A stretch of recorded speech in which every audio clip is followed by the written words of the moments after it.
अस्सलाम वालेकुम जी, वेलकम हो गया पिजन कॉर्नर चैनल दे विच दोस्तों, खुश आमदीद हो गया जी। पछानो जी माशाल्लाह, अज डेरे ते आए चाचे दे ते जिहदे परिंदे सीगे वो तो बेचारा अल्लाह नूं प्यारा हो गया जी।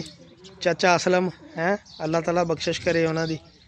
ते वैसे जांदे जांदे मैं कहा सलाम कर जीए, नाले चाचे दे कबूतर दिखा दीए लोकां नूं। देखो माशाल्लाह, याद आ पहली बारी वीडियो डेरे दी बनाई सीगी ते ए परिंदे सी बाबा जी हुणां दे। माशाल्लाह देखो कैसे कैसे जात दे परिंदे, बड़े माशाल्लाह शानदार बड़े बड़े कबूतर। आ फड़दा लाल जिहा कबूतर यार, आ जेड़ा आ देखो भाजी, आ 2-3 बजे जेठ च बैठा कबूतर है जेड़ा फैंसी जिहा, मैं तुहानूं शौक कराउणा। रंग भी लगा वा, वाह जी वाह, क्या कबूतर है यार, खूबसूरत ही बहुत है। ए चेक करो भाजी, ए देखो, ए लो जी भाजी, ए चेक करो जरा दोस्तों, माशाल्लाह माशाल्लाह, रंग रूप किड्डा प्यारा यार एदा।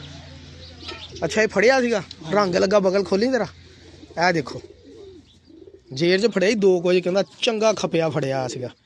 माशाल्लाह वैरी गुड, डबल रंग लग्या। देखो टैडी मोतियां वाले, कैसी कैसी जात दे कबूतर बाबा जी उन्होंने उदों दे सांभे आ।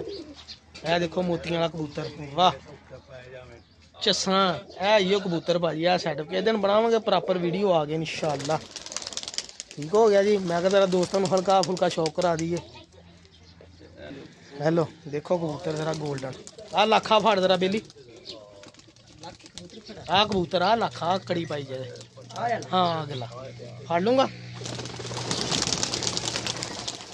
जाते तो नहीं इतों बस ठीक है। माशाल्लाह देखो माशाल्लाह, डेरे वाला सैटअप सर इतने पहली बारी डेरे ते असीं आए थे कबूतर देखने। वाह जी वाह, कबूतर चेक करो